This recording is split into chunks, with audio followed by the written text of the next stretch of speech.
The Vanderbilts demolished their own palaces faster than weather or war ever could have done.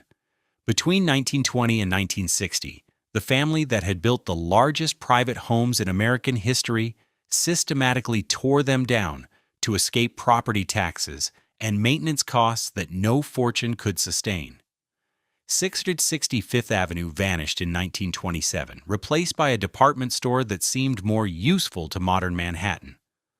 Marble House stood empty for decades, its furnishings scattered at auction, its ballrooms silent and cold. The breakers survived only because the family gave it away, surrendering ownership to keep the walls standing at all. But in the Blue Ridge Mountains, one Vanderbilt heir found a different path, and the house he built remains in family hands today, the sole survivor of an empire that once seemed destined to last forever. The fortune that built Biltmore began with a ferryman who could barely read. Cornelius Vanderbilt was born in 1794 on Staten Island, to a family of Dutch farmers who had worked the same land for generations.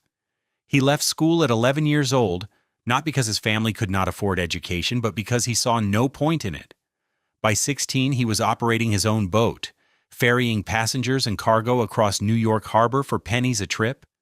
He was tall, profane, and utterly relentless.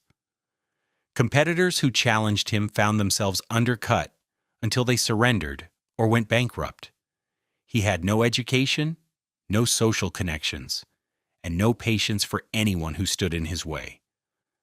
The young Cornelius understood something that more refined businessmen often missed. Transportation was power. Whoever controlled the movement of goods and people controlled the economy itself. He started with a single periauger, a flat-bottomed sailboat common to the harbor. Within a decade, he owned a fleet. He expanded into steamships during the 1820s, slashing fares so dramatically that rivals called him a pirate. He did not care what they called him. He cared about winning. By the 1850s, Cornelius had moved from ferries to steamships to railroads. The Iron Horse was reshaping America, and Cornelius intended to ride it to dominance. He consolidated rail lines across the Northeast with the same brutal efficiency he had applied to harbor traffic. When the New York Central Railroad resisted his control, he simply refused to let his connecting lines accept their passengers. Travelers bound for New York found themselves stranded in Albany, unable to continue their journey. The Central's stock collapsed within months. Cornelius bought it at a discount and merged it into his growing empire. His methods were legal but ruthless. He bribed legislators when necessary. He manipulated stock prices without hesitation. He crushed smaller competitors and absorbed their assets. The newspapers alternately praised him as a titan of industry and condemned him as a robber baron. Cornelius ignored them all. He was building something that would outlast any headline. When Cornelius Vanderbilt died in January 1877, he left behind approximately $100 million. This was the largest fortune ever accumulated by an American up to that point. In an era when a skilled worker might earn $500 per year, this sum was almost incomprehensible. Adjusted for the size of the economy, it would exceed $200 billion in today's terms. He left nearly all of it to his eldest son, William Henry, believing that dividing the fortune would weaken it. His other children received comparative pittances. One son, Cornelius Jeremiah, had struggled with gambling debts and mental illness throughout his life. He received only the income from a $200,000 trust. He contested the will in a lawsuit that scandalized New York society for months. He lost. William Henry Vanderbilt proved even more capable than his father had predicted. Where Cornelius had been a builder and fighter, William was an administrator and consolidator. He lacked his father's volcanic temper and bare-knuckle instincts. What he possessed instead was a genius for organization.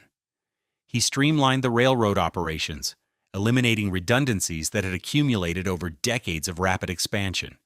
He invested heavily in new equipment, replacing aging locomotives with modern machines. He expanded the network carefully, acquiring only lines that would strengthen the whole. The results astonished even his admirers. By the time of his own death in December 1885, just 8 years after inheriting, William Henry had doubled the family fortune to approximately $200 million. He had become, by most measures, the richest man in the world.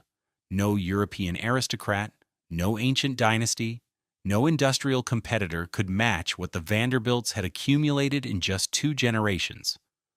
William Henry had 8 children, and unlike his father, he chose to divide the estate among them. Perhaps he feared the family conflicts that had followed the Commodore's concentrated bequest. Perhaps he believed the fortune had grown large enough to sustain division. Whatever his reasoning, each child received between $10 and $15 million outright, with additional amounts held in trust. These were still staggering sums. Any one of them could have funded a life of permanent leisure, could have purchased anything the world had to offer. But the Vanderbilt children did not want leisure. They wanted recognition.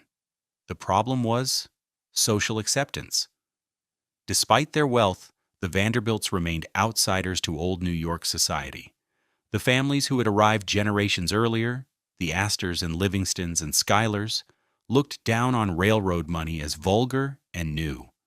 Mrs. Caroline Schermerhorn Astor, the self-appointed arbiter of New York society, maintained a guest list of exactly 400 names. The Vanderbilts were not on it. This exclusion burned. The third generation set about building their way into respectability. If society would not accept them for their money, perhaps it would accept them for their monuments. The result was an explosion of construction unlike anything America had seen before or has seen since. Cornelius Vanderbilt II, the eldest grandson of the Commodore, built first. His mansion at Verse West 57th Street covered an entire city block. When that proved insufficient to his ambitions, he tore it down and built an even larger one at 1660 Fifth Avenue. This second mansion contained 137 rooms, arranged around a central courtyard. Its entrance hall was modeled on the Château de Blois in France. Its grand staircase was carved from Caen stone imported from Normandy at staggering expense. The house required a staff of 30 servants simply to maintain basic operations. The annual cost of running it exceeded what most Americans would earn in several lifetimes. William Kissam Vanderbilt, another grandson, responded with his own campaign of construction. He built Marble House in Newport, Rhode Island, as a summer cottage for his wife Alva. The term cottage was a cruel joke. The structure cost $11 million to complete. Of this sum, approximately $7 million went to marble alone. The entrance hall featured walls of yellow sienna marble. The dining room glittered with bronze and gold. His wife Alva used the house as a weapon in her assault on New York society, hosting a costume ball in 1883 so lavish that Mrs. Astor could no longer ignore her. When the marriage ended in a scandalous divorce, Alva kept the house. William K. simply built another mansion nearby, even larger than the first. Cornelius II also built in Newport. The Breakers, completed in 1895, was an Italian Renaissance palace designed by Richard Morris Hunt. It sat on 13 acres overlooking the Atlantic Ocean. The structure contained 70 rooms and required a permanent staff of 40 servants to operate. The dining room alone could seat 200 guests beneath a ceiling painted to resemble an open sky. Throughout the house, platinum covered fixtures and hardware because platinum was rarer and therefore more expensive than gold. These mansions were not homes in any ordinary sense. They were statements of intent, weapons deployed in a campaign for social acceptance.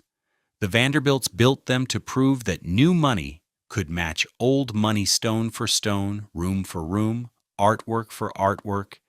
Each generation tried to outdo the last. Each sibling tried to surpass the others. The houses grew larger, the materials more exotic, the art collections more impressive with every passing year.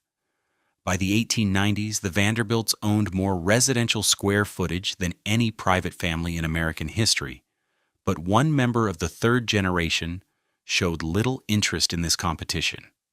George Washington Vanderbilt II was the youngest of William Henry's 8 children. Born in 1862, he grew up watching his older brother's frantic building campaigns from a comfortable distance.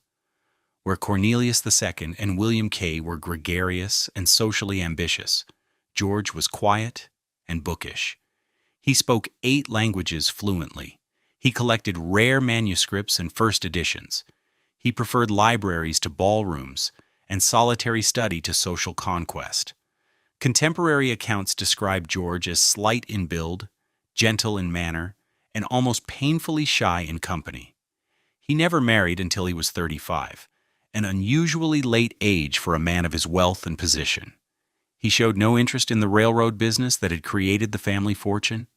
He displayed even less interest in the competitive display that consumed his brothers. When he came into his inheritance at 21, receiving approximately $10 million outright plus substantial income from trust funds, he did not rush to build a Fifth Avenue palazzo. Instead, he traveled. George spent years visiting the great estates of England and France. He studied their architecture with scholarly attention. He examined their gardens and parklands. He investigated their methods of agricultural management. He was searching for something his brothers had never sought. He wanted a purpose beyond display. His brothers built houses designed to impress New York society and force open doors that had been closed to them. George wanted something different. He imagined an estate that would be not merely grand, but genuinely productive, not merely beautiful, but sustainably managed for generations. He dreamed of combining American ambition with European cultivation, creating something that would endure beyond the brief lifetimes of those who built it. In the late 1880s, George began looking for land far from the competitive arena of New York and Newport. He found it in the mountains of North Carolina, in country so remote that his family could not understand why he wanted it. But George saw something there that they could not perceive. He saw the place where he would build not just a house, but a world. George Washington Vanderbilt first visited Asheville, North Carolina in 1888. He was 26 years old and traveling with his mother, Maria Louisa, who sought relief from a persistent respiratory ailment. The mountain air of western North Carolina had gained a reputation for healing properties.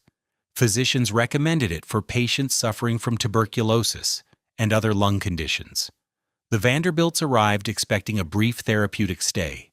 George found something else entirely. The Blue Ridge Mountains in that era presented a landscape of stark contrasts. The peaks themselves were ancient and beautiful, worn smooth by millions of years of erosion into gentle slopes covered with hardwood forests. But the valleys told a different story. Decades of exploitative farming had exhausted the soil. Timber companies had clear-cut vast swaths of hillside, leaving behind eroded slopes and silted streams. The local population lived in grinding poverty. Most families survived on subsistence agriculture, growing just enough corn and tobacco to feed themselves and perhaps sell a small surplus. The region had never recovered from the Civil War. Roads were primitive. Rail connections were sparse. Asheville itself was a small town of perhaps 10,000 residents, serving mainly as a health resort for wealthy visitors from the lowland south. George saw something in this damaged landscape that others missed. Where local farmers saw exhausted fields, he saw land that could be restored. Where timber barons saw profits already extracted, he saw forests that could be regrown. The very poverty of the region meant that land was extraordinarily cheap. Farms that had supported families for generations could be purchased for a few dollars per acre. George began to imagine possibilities that had nothing to do with Fifth Avenue society or Newport competition. His first purchases were modest. In 1888 and 1889, he acquired several hundred acres through local agents who kept his identity secret. The sellers had no idea they were dealing with one of the richest young men in America. They knew only that someone was buying worn-out farmland at prices that seemed generous for such unpromising property. George paid between $2 and $10 per acre for most of these early acquisitions. Some parcels cost even less. The secrecy served multiple purposes. It kept prices low by preventing sellers from demanding premiums once they learned who was buying. It also gave George time to develop his vision without interference from family members who might have tried to redirect his plans.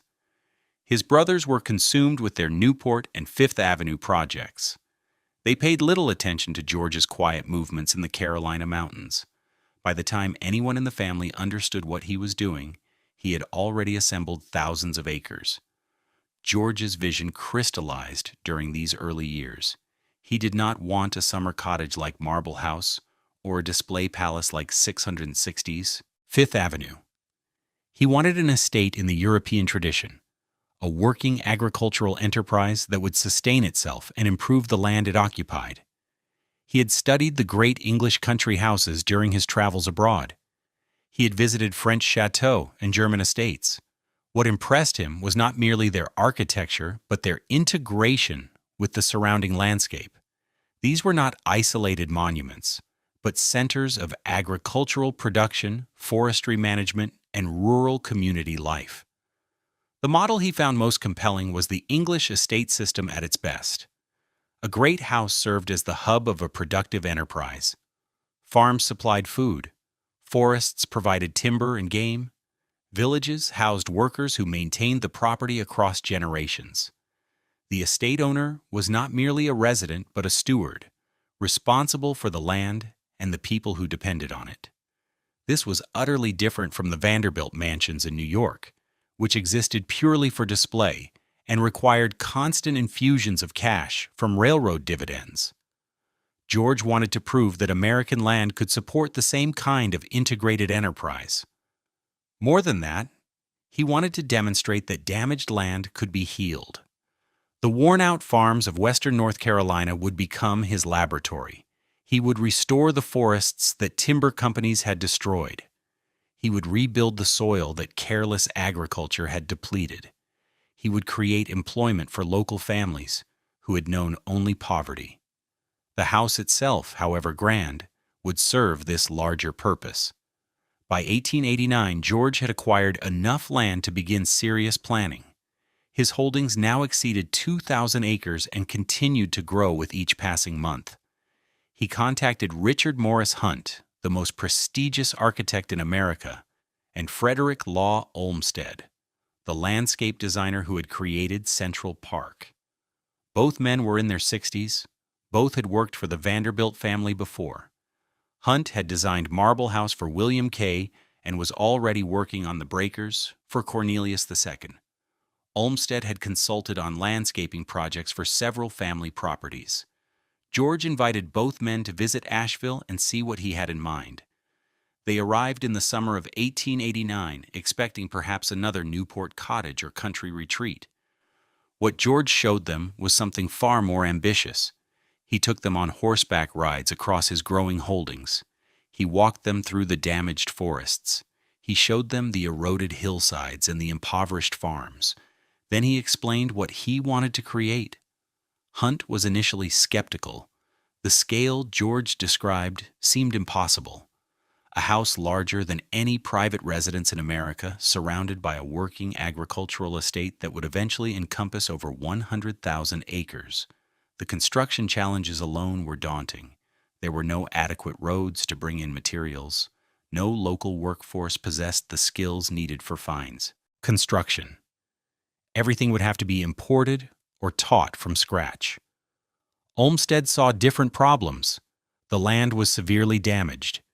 Restoring it would require not years, but decades of careful management. The forests needed replanting with scientific methods that barely existed in America at that time. The soil needed rebuilding through techniques that most American farmers had never heard of.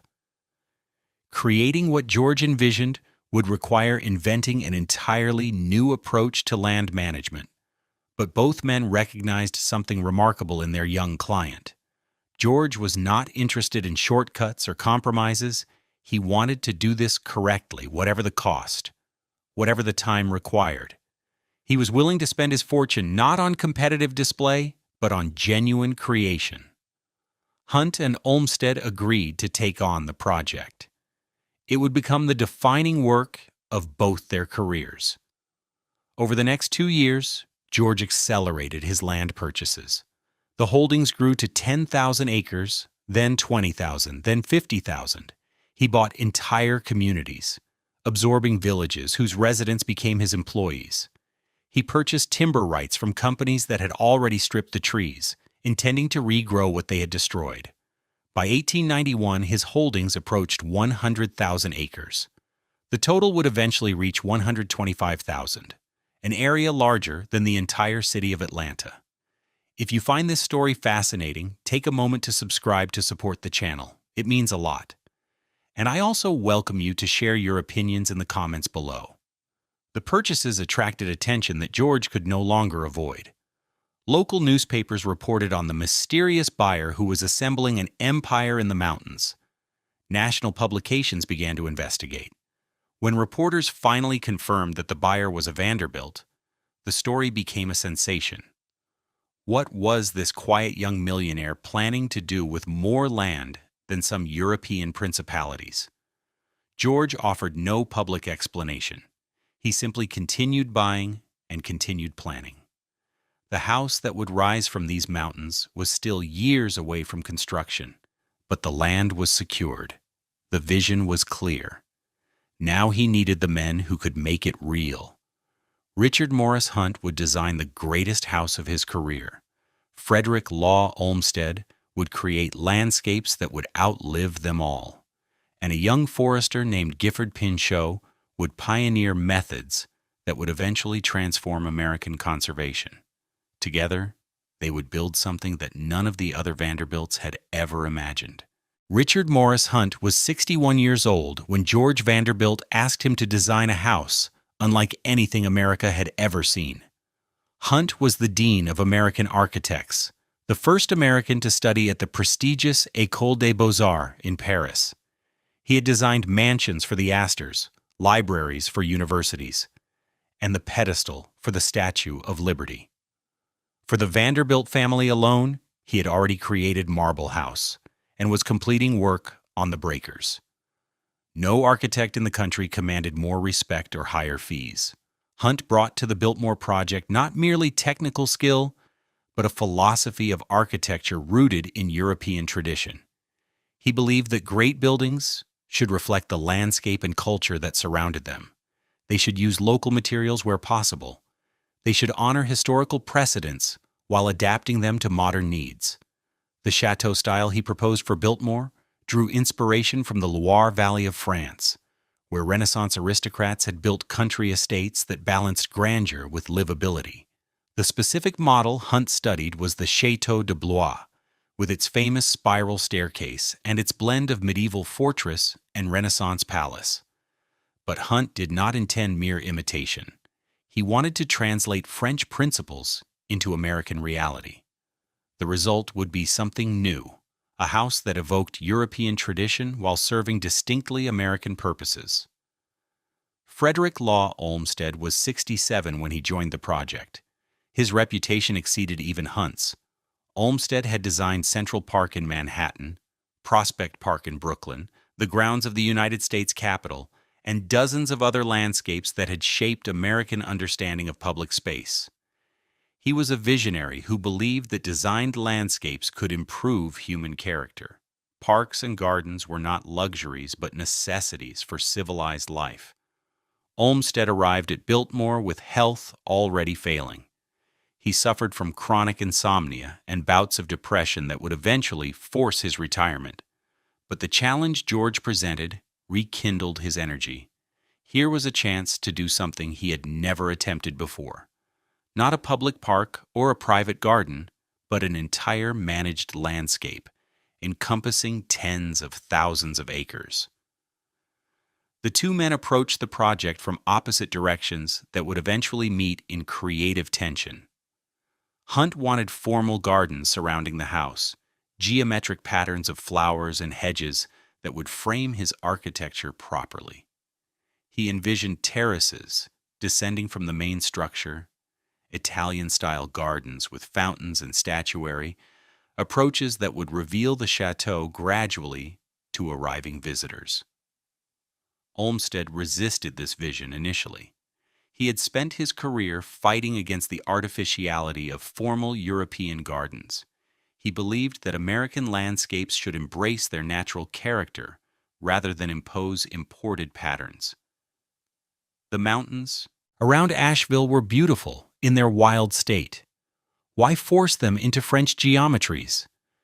But as Olmsted studied the site more carefully, he recognized that the damaged land required intervention. This was not pristine wilderness to be preserved. It was exhausted farmland and stripped forest that needed restoration.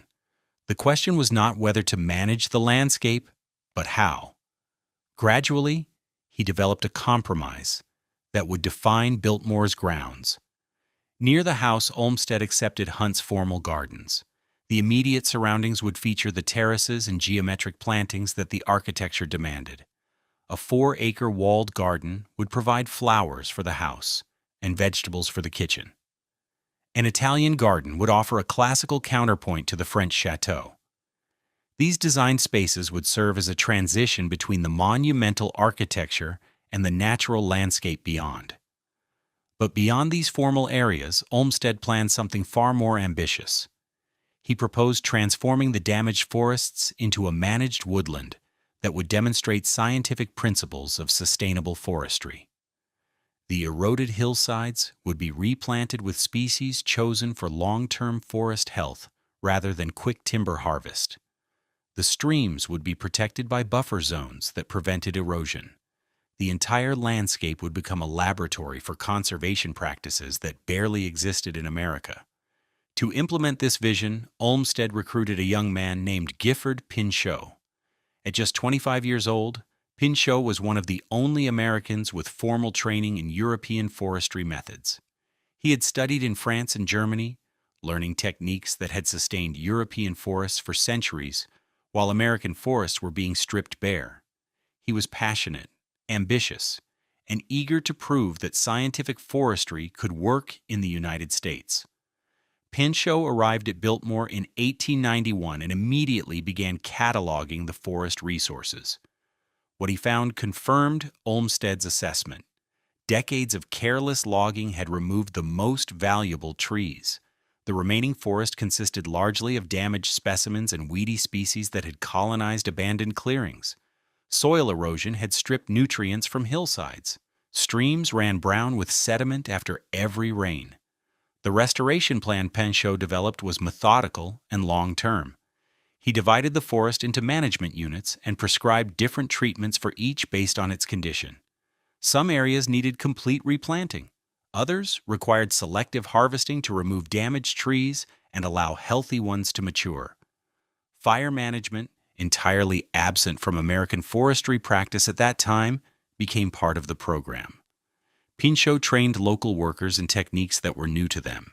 He established a nursery to grow seedlings for replanting. This work would take decades to show results. Pinchot himself would leave after just 3 years to pursue a career in government service. He eventually became the first chief of the United States Forest Service, applying lessons learned at Biltmore to the entire national forest system.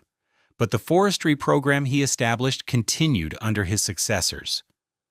Biltmore would become home to the first school of forestry in America, training the professionals who would eventually manage public and private forests across the nation. While Olmsted and Pinchot worked on the landscape, Hunt refined his architectural plans. The house grew larger with each revision. George's ambitions expanded as he saw the site take shape. What had begun as a large country house became something approaching a palace. The final design called for approximately 175,000 square feet of floor space. The structure would contain 250 rooms. It would be the largest private residence in the United States.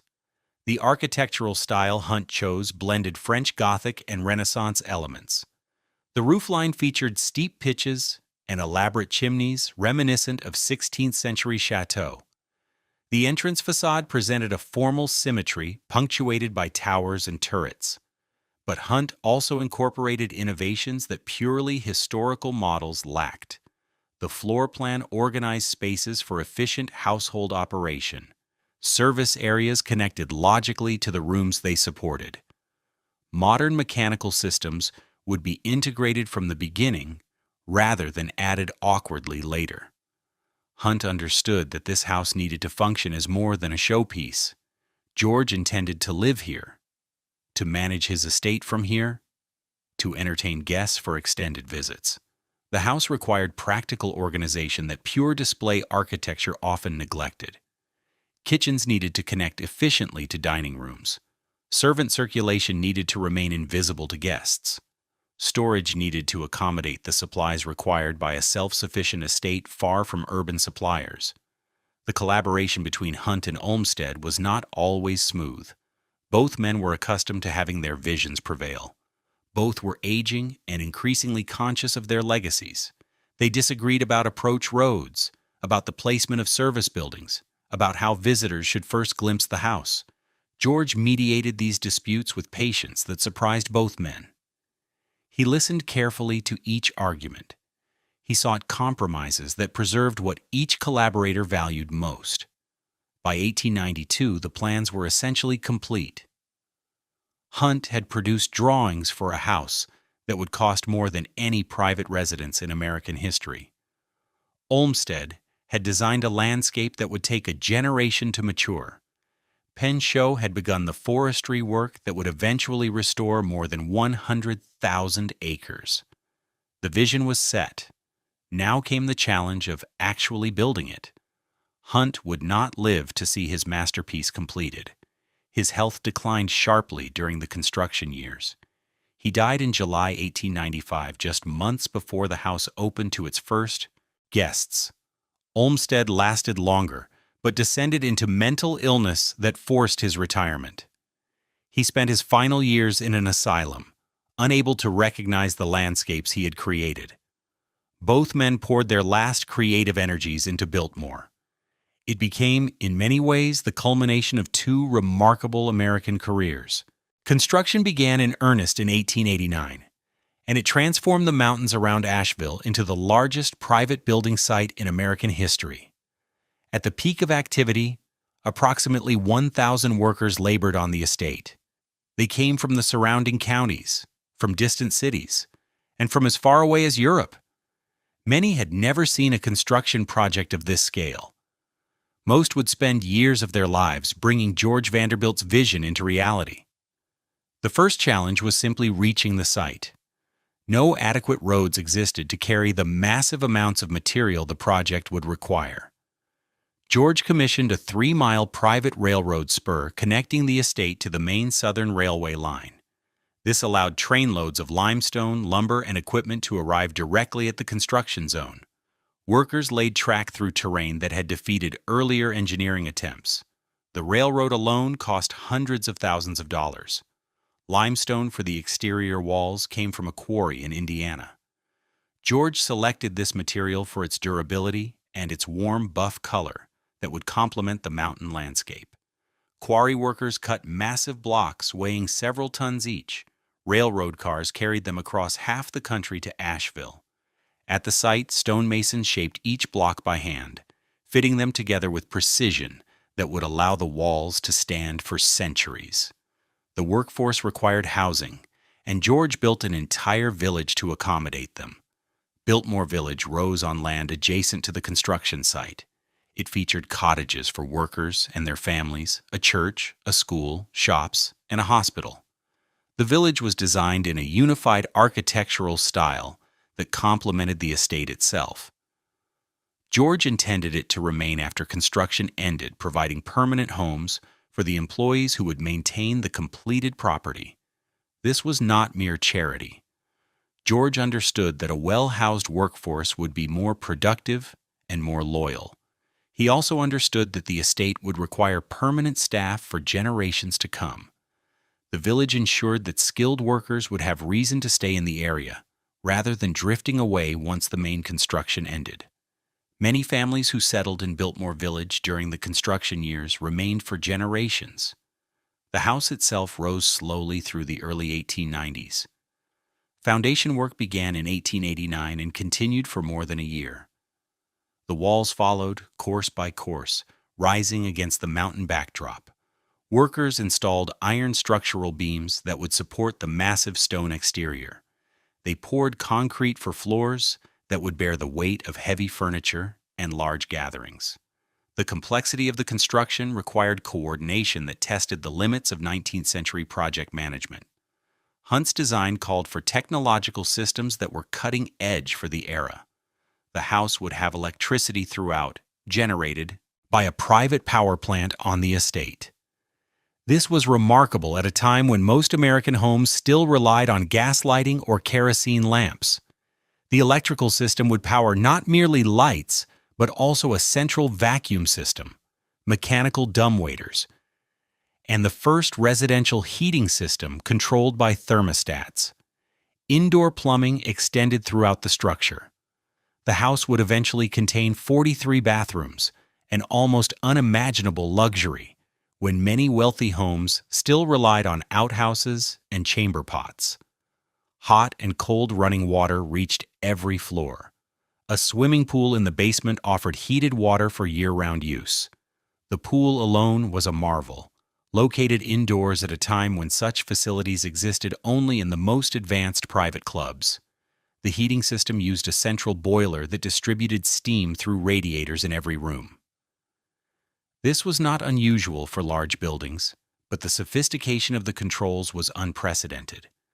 Thermostats in individual rooms allowed occupants to adjust temperatures to their preference.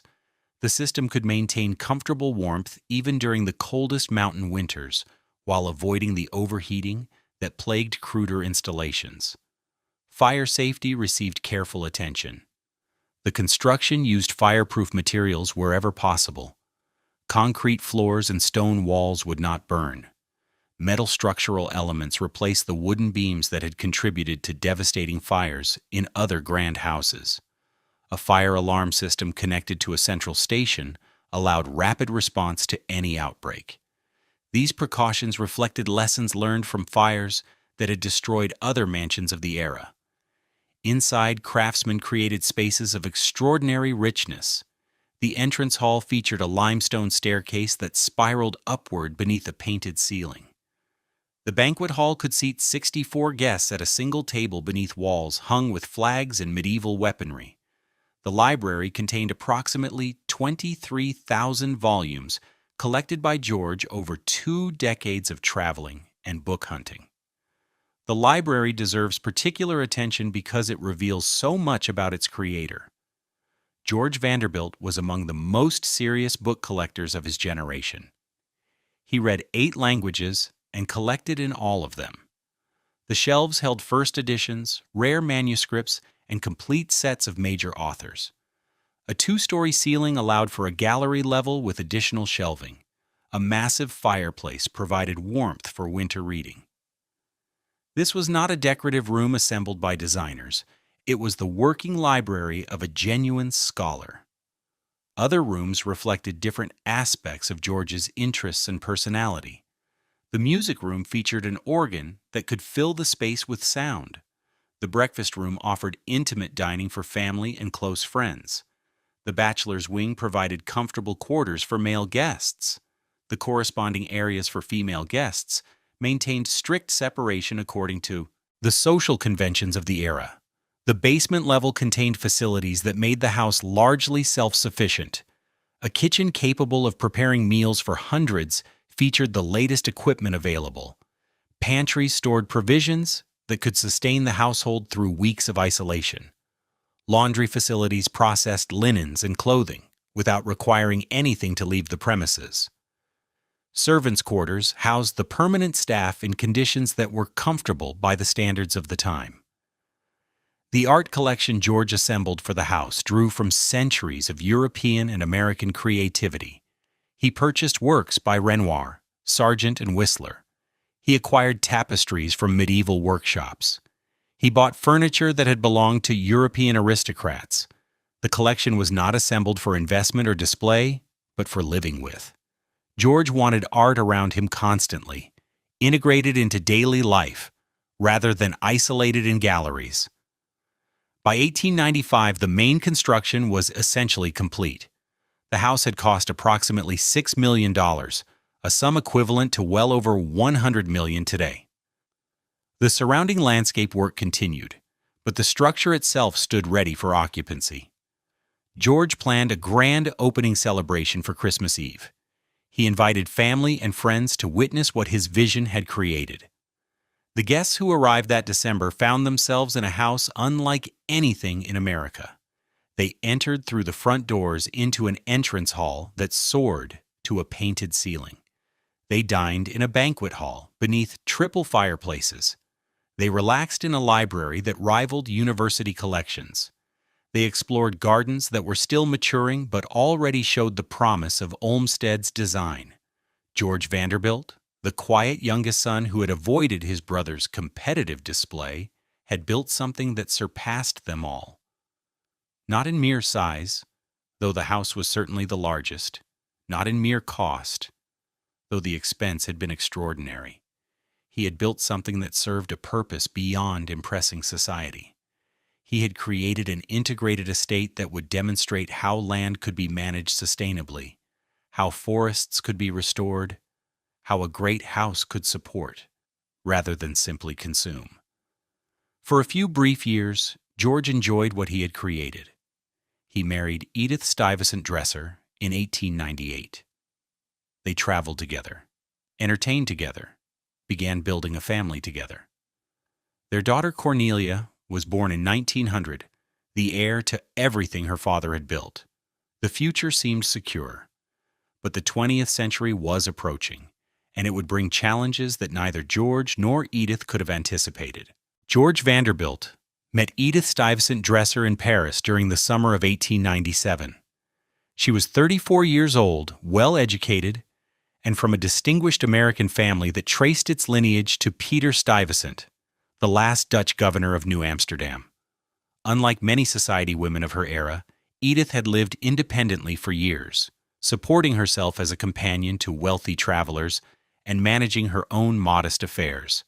She was practical, intelligent, and utterly unpretentious. George was 35, still unmarried, and had spent most of his adult life building the estate that now awaited a mistress. Contemporary accounts suggest the attraction was immediate and mutual. George appreciated Edith's quiet competence and genuine interest in ideas. Edith recognized in George a kindred spirit, someone who valued substance over display. They were married in Paris on June 1, 1898, in a ceremony attended by American ambassadors and European aristocrats. The honeymoon lasted nearly a year. The couple traveled through Europe, visiting the estates and gardens that had inspired Biltmore's design. They collected art and furnishings for the rooms that still needed filling. They began to imagine the life they would build together in the North Carolina mountains. When they finally returned to Biltmore in the autumn of 1899, Edith assumed management of the household with efficiency that impressed everyone who observed her. Cornelia Stuyvesant Vanderbilt was born on August 22, 1900. She was the only child George and Edith would have, the sole heir to everything her father had created. Her birth was celebrated throughout the region. The workers who had built Biltmore, the farmers who supplied it, the villagers who depended on it all understood that this child represented continuity. The estate now had a future generation. For the next decade, life at Biltmore settled into comfortable patterns. George continued his scholarly pursuits, adding to his library and corresponding with collectors and academics around the world. Edith managed the household and the social calendar, hosting guests who came from New York, Washington, and Europe. Cornelia grew up in an environment unlike any other American childhood. She had 250 rooms to explore, thousands of acres to wander, and the attention of parents who genuinely enjoyed her company. But the economics of the estate were troubling from the beginning. George had spent approximately $6 million on the house alone. The land purchases had cost millions more. The ongoing operation required a staff of hundreds, including household servants, farm workers, foresters, and maintenance crews. The estate generated some income from dairy operations and timber sales, but nothing approaching what it consumed. George had inherited approximately $10 million from his father. The trust funds provided additional income, but even Vanderbilt money had limits. By 1900, the estate was draining resources faster than they could be replenished. George began looking for ways to reduce the burden without abandoning his vision. The solution he found was characteristically thoughtful. Rather than sell land to private developers who might exploit it, George offered a massive portion of his holdings to the federal government. In 1914, he arranged to donate approximately 87,000 acres to create what would become Pisgah National Forest. This land had been the focus of Gifford Pinchot's forestry work and Carl Schenk's forestry school. It represented the sustainable forest management that George had championed since the beginning. The donation accomplished several goals simultaneously. It removed the burden of managing nearly 90,000 acres from the estate's accounts. It preserved the land from exploitation in perpetuity. It demonstrated that private conservation efforts could contribute to public benefit. The remaining 30-odd thousand acres still constituted an enormous estate, but one more manageable for a family without unlimited resources. George did not live to see the donation completed. On March 6, 1914, he underwent an emergency appendectomy at a hospital in Washington, D.C. The surgery itself went smoothly, but complications developed in the following days. Infection set in, spreading despite the best efforts of his physicians. On March 6, 1914, George Washington Vanderbilt II died of complications from surgery. He was 51 years old. The news reached Biltmore within hours. Edith had remained in North Carolina, expecting her husband to return within weeks. Instead, she received word that she was now a widow with a 13-year-old daughter and the largest private home in America. The staff who had served George for decades gathered in the Great Hall, many of them weeping.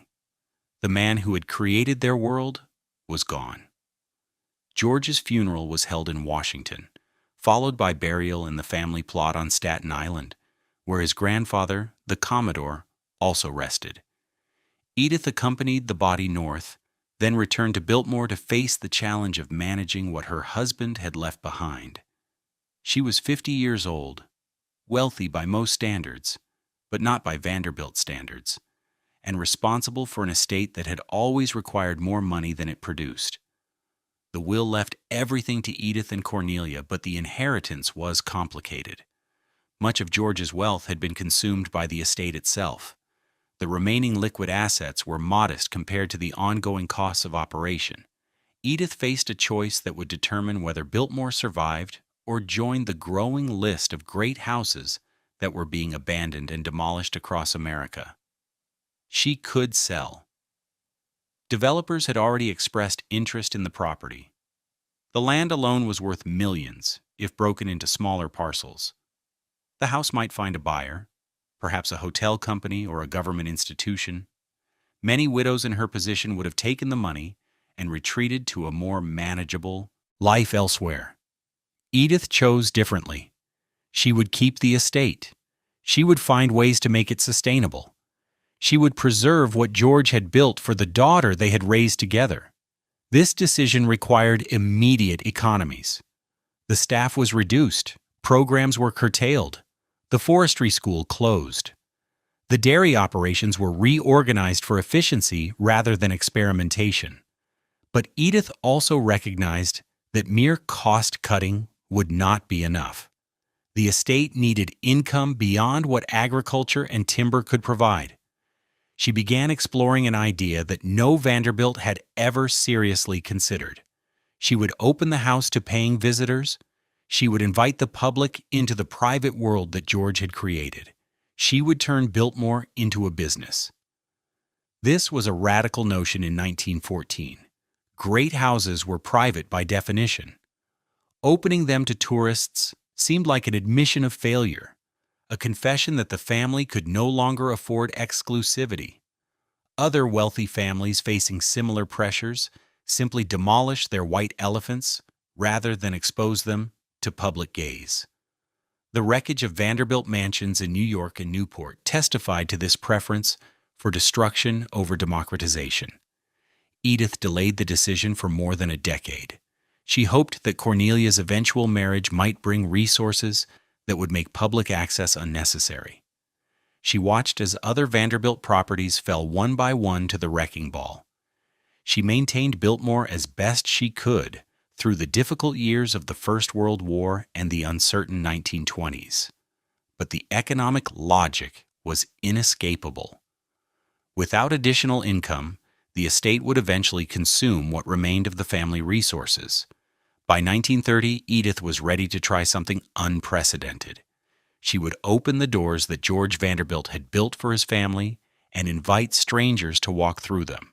The experiment would either save Biltmore or prove that such places had no future in modern America. While Edith Vanderbilt struggled to preserve Biltmore, her husband's relatives were demolishing their own mansions with astonishing speed. The houses that had once lined Fifth Avenue, the palaces that had represented the pinnacle of Gilded Age ambition, were falling one after another to the wrecking ball. Understanding what happened to these other Vanderbilt properties reveals just how remarkable Biltmore's survival would prove to be. The destruction began in 1914, the same year George died. William Henry Vanderbilt's original mansion at 640 Fifth Avenue was torn down to make way for commercial development.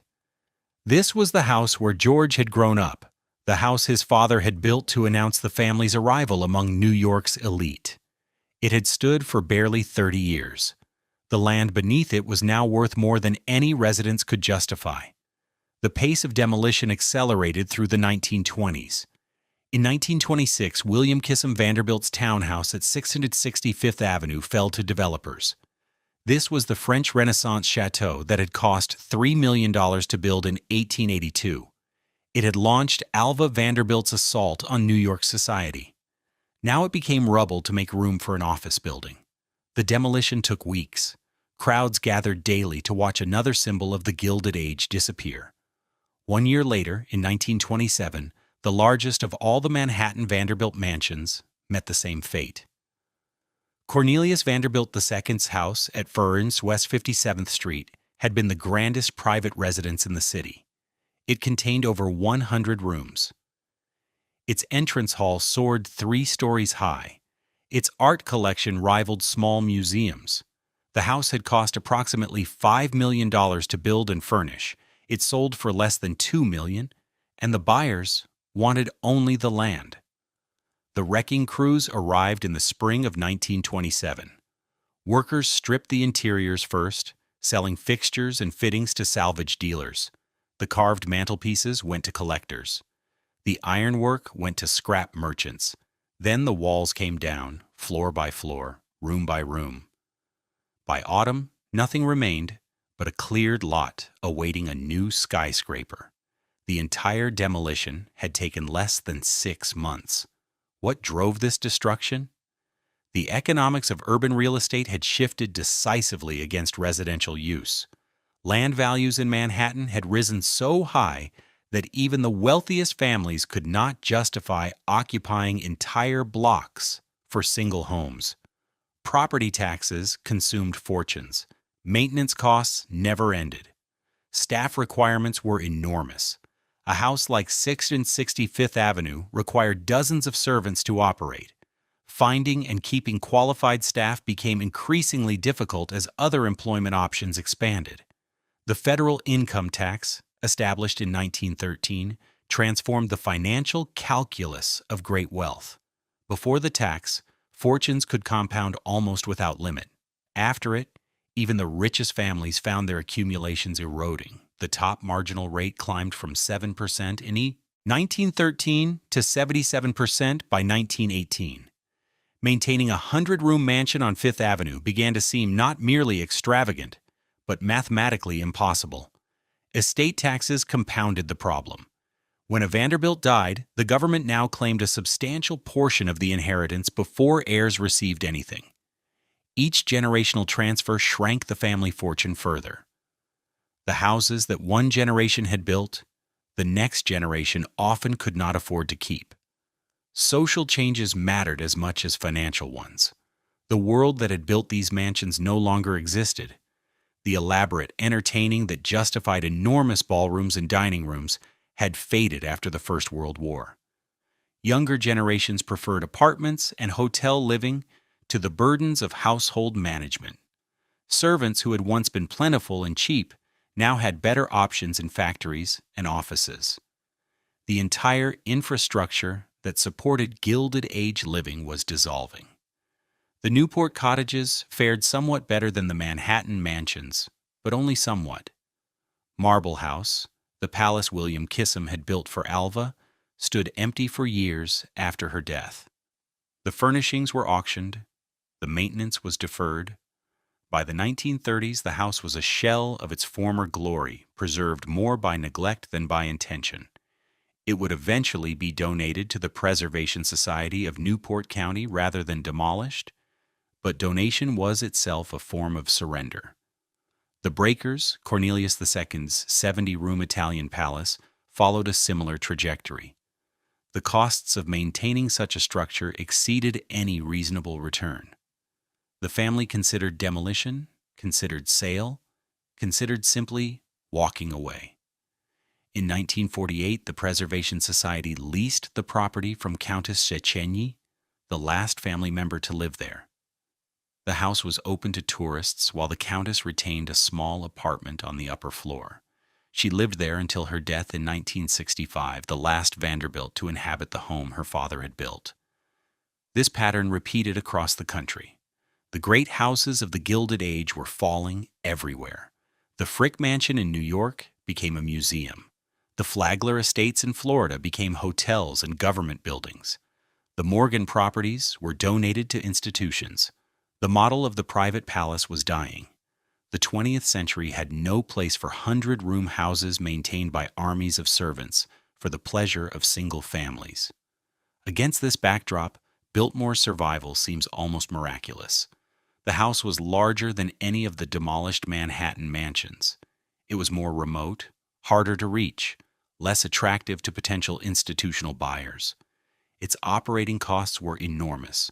Everything that had doomed the other Vanderbilt properties applied with equal force to the Asheville estate. Yet Biltmore had advantages that the urban mansions lacked. The land itself had value beyond mere real estate speculation. The farms and forests produced income, however modest. The setting attracted visitors in ways that a Fifth Avenue address never could. And Edith Vanderbilt had a determination that her husband's cousins and nephews apparently lacked. She would not tear down what George had built. She would not surrender to the economics that had claimed the other family homes. Edith watched the demolitions from North Carolina. She read the newspaper accounts of wrecking balls crashing through marble halls. She understood that the forces destroying those houses would eventually reach Biltmore unless she found another path. The other Vanderbilts had chosen to destroy rather than adapt.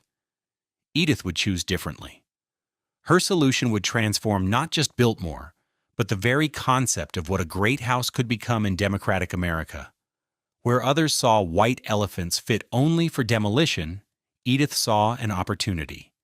Where others abandoned the past, she would invite the public to share it. On March 15, 1930, the front doors of Biltmore House swung open for paying visitors for the first time. The timing was terrible and perfect simultaneously. The stock market had crashed just 5 months earlier. The Great Depression was beginning its long descent into economic catastrophe. Families across America were losing their savings, their jobs, their homes. Banks were failing by the hundreds. Bread lines stretched around city blocks. This was the moment Edith Vanderbilt chose to invite strangers into the largest private residence in the country. The decision had been years in the making. Edith had considered public access since George's death in 1914. She had delayed repeatedly, hoping that other solutions might emerge. She had watched her husband's relatives demolish their Manhattan mansions rather than open them to the public. She had seen the Breakers and Marble House stand empty and deteriorating in Newport. She understood that opening Biltmore represented a break with everything the Vanderbilt family had stood for. But she also understood that the alternative was losing the house entirely. Her daughter Cornelia had married John Francis Amherst Cecil in 1924 at a lavish ceremony in the Biltmore Gardens. The match had seemed promising. John Cecil came from an old English family with connections to the Cecil dynasty that had served British monarchs for centuries. His grandfather was the third Marquis of Exeter, but the Cecils, while distinguished in lineage, were not Vanderbilt wealthy. The marriage brought Cornelia companionship and social standing, but not the financial rescue that Biltmore desperately needed. John Cecil proved to be a capable manager who cared genuinely about the estate, but he could not conjure money that the family simply did not have. Edith herself had remarried in 1925. Her second husband was Senator Peter Golett Gerry of Rhode Island, a member of another old American fortune, though one considerably smaller than the Vanderbilts had once possessed. The marriage took Edith away from Biltmore for extended periods. She divided her time between Rhode Island and North Carolina, spending winters in the South and summers in the Northeast. The arrangement left day-to-day management increasingly to Cornelia and John Cecil, but Edith remained the final authority on major decisions. When the time came to open the house, it was Edith who made the choice. The opening in 1930 was presented carefully to the public. Edith framed her decision not as an admission of financial necessity, but as a civic contribution during a time of national crisis. Asheville's business leaders had been urging tourist development for years. The city had built its economy partly on wealthy visitors seeking the healthful mountain climate. The Depression threatened to destroy that economy entirely. Hotels stood empty, restaurants closed. Workers who had depended on tourism found themselves without employment. Edith positioned the opening as her response to community need. Western North Carolina was suffering terribly. Opening Biltmore would create jobs for local residents. It would attract visitors who would spend money at Asheville hotels and restaurants. It would provide an attraction that might draw tourists even during hard times. The argument was genuine as far as it went, but it also served to deflect attention from the family's own financial pressures. The proud Vanderbilts would help their neighbors, not admit that they needed help themselves. The first visitors paid $2 each for admission. This was a substantial sum during the Depression, equivalent to perhaps $30 or $40 today. Many American families were surviving on less than $2 per day at the height of the crisis. Yet people came. They came by automobile from nearby cities. They came by train from distant states. They came because they wanted to see how the rich had lived, how the rich still lived, in a time when ordinary Americans were losing everything. For that $2 price, visitors received a guided tour through the main floors of the house. Trained guides led small groups through a carefully planned route. The tour began in the entrance hall with its massive limestone staircase, spiraling upward beneath a painted ceiling. Visitors walked through the banquet hall, where triple fireplaces framed a table that could seat 64 guests. They admired the library with its 23,000 volumes, rising 2 stories to an ornate ceiling. They glimpsed bedrooms and sitting rooms, furnished with artwork and antiques that most Americans had seen only in magazines. The guides told stories as they walked. They explained who George Vanderbilt was and why he had built such a house. They described the construction process, the army of workers, the years of effort. They pointed out details of craftsmanship that visitors might otherwise overlook. They made the house feel not like a cold museum, but like a home, albeit one on an almost incomprehensible scale. This personal touch distinguished Biltmore from institutional house museums. Visitors felt they were guests, not merely ticket holders. The response exceeded all expectations. Despite the economic crisis, or perhaps precisely because of it, Americans craved escapism. They wanted to forget their troubles for an afternoon. They wanted to imagine lives different from their own. They wanted stories of wealth and grandeur that contrasted with the hardships surrounding them. Biltmore provided all of this and more. Visitors came by the thousands in that first year. Word spread, and the thousands became tens of thousands. The income from admissions was modest at first, but grew steadily through the 1930s. More importantly, the revenue established a principle that would guide the estate for generations. The house could contribute to its own maintenance. The estate need not rely entirely on dwindling family resources. A new economic model was emerging, one that balanced private ownership with public access. No major American historic house had successfully implemented such a model before. Cornelia and John Cecil took increasing responsibility for daily operations as the decade progressed. They lived at Biltmore with their two sons, George Henry Vanderbilt Cecil and William Amherst Vanderbilt Cecil, born in 1925 and 1928 respectively. The boys grew up in the house their great-grandfather had built, the fifth generation of the family to call Biltmore home, but their childhood differed dramatically from what previous generations had known. They shared their home with strangers every single day. They watched tourists walk through rooms where they ate breakfast and played games. They learned early that Biltmore belonged not just to them, but in some meaningful sense to everyone who paid the admission price. This unusual childhood would shape both brothers profoundly. They understood from their earliest years that Biltmore's survival depended on public engagement. They absorbed the lesson that great houses could not exist as isolated private preserves in modern America. They would eventually take control of the estate and transform it into something their ancestors could never have imagined. But that transformation lay decades in the future. Through the 1930s and 1940s, the family focused simply on survival. The Depression years were difficult, but manageable. The house remained open even as other attractions closed. Visitor numbers fluctuated with economic conditions but never collapsed entirely. The Second World War brought new challenges. Gasoline rationing limited automobile travel. Many young men who might have visited were overseas fighting. But the war also brought unexpected benefits. In 1942, the National Gallery of Art approached the family with an unusual request. The gallery needed a secure location to store its most valuable paintings, safe from the risk of enemy bombing that seemed plausible in the war's early years. Biltmore's remote location and fireproof construction made it an ideal repository. For several years, masterpieces by Rembrandt, Vermeer, and other old masters resided in the music room and adjoining spaces. When the war ended and the paintings returned to Washington, Biltmore could claim to have served the nation during its hour of need. The post-war years brought gradual stabilization. Automobile ownership expanded dramatically. Americans had money to spend on travel and leisure. The interstate highway system made remote destinations accessible. Biltmore benefited from all these trends. Visitor numbers climbed through the 1950s and continued climbing into the 1960s.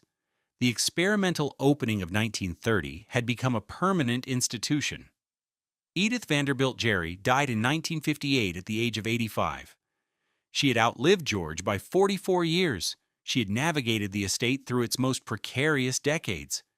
She had made the decision that saved Biltmore from the fate of every other major Vanderbilt property. She had watched the houses of Fifth Avenue and Newport fall while hers stood.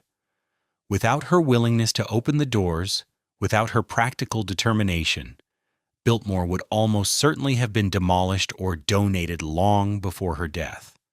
Cornelia's life followed a more troubled path. Her marriage to John Cecil ended in divorce in 1934. a scandalous event in that era. She left Biltmore and eventually settled in England, where she lived quietly until her death in 1976.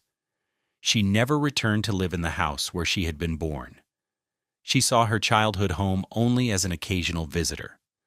The estate passed effectively to her sons, George and William Cecil, who would guide it through the second half of the 20th century. The Cecil brothers brought different skills to their inheritance. George, the elder, had artistic sensibilities and strong opinions about historic preservation. William had studied at Harvard Business School and understood modern management techniques. They sometimes disagreed about direction and priorities, but they shared a fundamental commitment to keeping Biltmore in family hands while making it economically sustainable. That commitment would drive every major decision for the next 60 years. Today, more than 1.4 million visitors pass through Biltmore's gates each year. They drive along the approach road that Frederick Law Olmsted designed, catching their first glimpse of the chateau through carefully placed gaps in the tree canopy. They park in lots that accommodate thousands of cars and walk toward the house that George Vanderbilt built nearly 130 years ago. The limestone walls still glow buff gold in the afternoon light. The steep roof lines still bristle with chimneys and dormers. The entrance still opens into a hall that takes visitors' breath away exactly as it did when the first guests arrived on Christmas Eve 1895. The estate has transformed dramatically since Edith opened the doors in 1930. What began as simple house tours has evolved into a comprehensive hospitality enterprise. The Biltmore Winery, established in 1985 in the renovated dairy buildings, produces hundreds of thousands of cases annually. It has become one of the most visited wineries in America. The Inn on Biltmore Estate opened in 2001, offering luxury accommodations within the grounds. A second hotel, Village Hotel on Biltmore Estate, followed in 2015. Restaurants, shops, and outdoor activities now generate revenue streams that George Vanderbilt never imagined. The commercial development has drawn criticism from preservation advocates over the decades. Some argue that the hotels and winery compromise the historic character of the property. They see parking lots and gift shops where meadows and forests once stood. They worry that the pursuit of revenue has displaced the commitment to preservation that originally justified public access. These concerns are not unreasonable. Any commercial enterprise risks subordinating historical integrity to financial returns. But the Cecil family and their advisors have maintained a consistent response to such criticism. The alternative to commercial development was not pristine preservation. The alternative was the fate that befell every other major Vanderbilt property. The alternative was demolition, donation, or abandonment. The hotels and wineries exist because they generate the income that maintains the house itself. Without that income, the house would have been lost generations ago. The numbers support this argument. Biltmore employs approximately 2,400 workers during peak season. The estate contributes over $2 billion annually to the regional economy according to recent studies. The house itself receives continuous maintenance that few museum properties can match. Conservators work year-round to preserve furniture, textiles, and artwork. Structural engineers monitor the building constantly. The electrical, plumbing, and heating systems have been updated repeatedly while preserving the historic fabric they serve. This level of care requires resources that admission fees alone could never provide. The diversified revenue streams from hotels, winery, restaurants, and retail make possible the preservation work that keeps the house standing. Critics who advocate for a purer approach rarely explain how such purity would be funded. The Vanderbilt family wealth that built Biltmore dissipated generations ago. Only the income the estate generates itself maintains it now. The family ownership structure that makes this possible is itself remarkable. Biltmore remains privately held by descendants of George and Edith Vanderbilt. The company operates as a for-profit enterprise, not as a nonprofit museum or public trust. This structure has proved more durable than the alternatives that other great houses adopted. Nonprofit historic houses struggle constantly with fundraising and deferred maintenance. Properties owned by government agencies face budget constraints and political interference. Biltmore, operating as a business, can invest in its own future without depending on donors or taxpayers. William Cecil, who led the estate from 1960 until his death in 2017, deserves primary credit for developing this model. He understood that preservation and profit were not enemies, but allies. He invested heavily in visitor amenities because better amenities attracted more visitors who spent more money that funded more preservation. The virtuous cycle he created has sustained the estate for more than half a century. His sons now guide the enterprise. William A.V. Cecil Jr. serves as CEO, continuing the family management tradition that stretches back to John Cecil in the 1930s. The sixth generation of Vanderbilt descendants remains actively involved in the business their ancestor created. No other American great house can claim such continuity of family ownership and management. What does Biltmore mean today? The answer depends on who you ask. For the more than 1 million annual visitors, it offers a glimpse into a vanished world of wealth and privilege.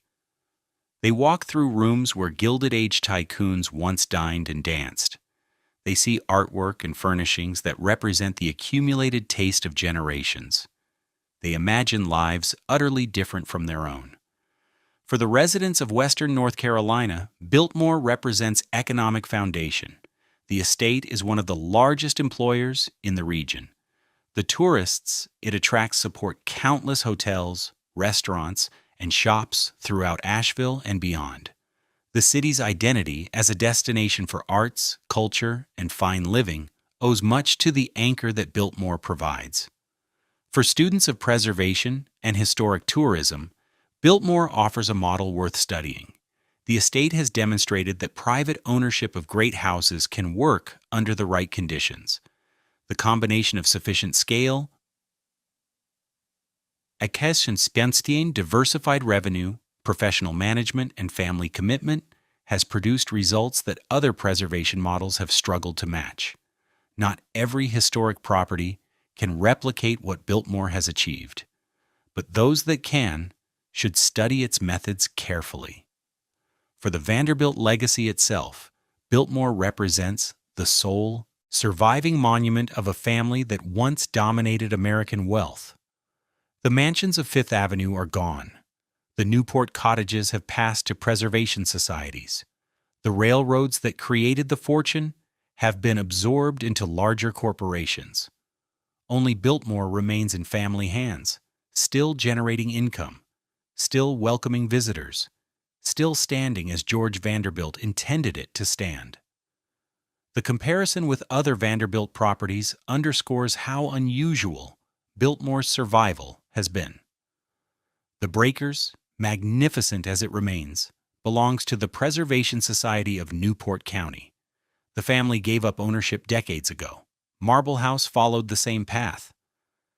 The Manhattan mansions simply vanished, replaced by office towers and apartment buildings that generate no memory of what once stood on their sites.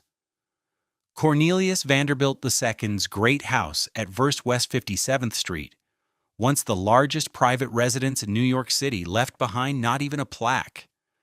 Biltmore endures because one woman refused to let it die.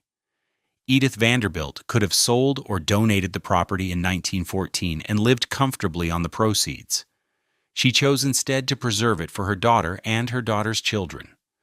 When preservation required public access, she accepted the compromise that other Vanderbilts rejected. When public access required commercial development, her heirs accepted that compromise too. Each generation chose survival over purity, adaptation over rigidity, future over past. The house George Vanderbilt built stands today almost exactly as he left it. Visitors entering through the front doors see the same limestone staircase he commissioned. They walk through rooms furnished with the same paintings and tapestries he collected. They look out windows at gardens that Olmsted designed and forests that Pancho began restoring more than a century ago.